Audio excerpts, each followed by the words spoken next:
Big changes taking place next week on Route 79. How will it impact your commute? The Fall River School Committee weighs in on one member's call for a pay raise, and the One South Coast Chamber is in the midst of its annual membership drive. All this and more coming up. Next week, city residents will begin to see a significant traffic impact related to the reconstruction of Route 79. On Monday, the high-speed expressway of Route 79 between Heritage State Park and the Veterans Memorial Bridge will be closed for good. The expressway will be demolished as part of the overall project of creating a boulevard that will connect downtown with the waterfront. Mayor Paul Coogan tells us traffic will still be accessible north and south along Duval Street on either side of the expressway. He recommends those who pass through on the expressway to seek an alternate route. The businesses down there are going to obviously have easy access for their customers. The things that I want people to stress is if you're coming from north of the city, whether it's Boston, Brockton, stay on 24 a little bit longer.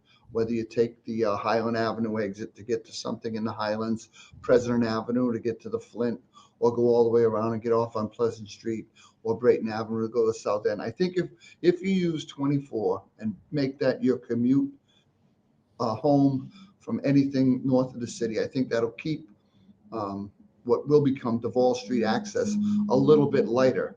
People just have to drive the extra couple of minutes on those roads. I know I have no problem doing it. Again, anywhere in the city is accessible from 24 and 195, so you don't have to go, down what was the 79 and get onto what's now going to be a lane or a boulevard of Duval Street when there's going to already be people there.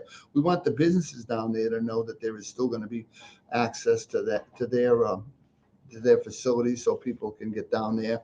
Bicentennial Park will still be open. All these things will still be in play. We're just trying to discourage people that if they're just using it as a drive-through, take another way down. Also, the U-turn bridge at Brightman Street will be permanently closed. It will be replaced by a U-turn from Duval Street northbound to southbound, located at the existing Corey Street underpass and U-turn. With construction work taking place over the next 3 years, the mayor says plans are being put in place to minimize impact on events held at the waterfront this summer.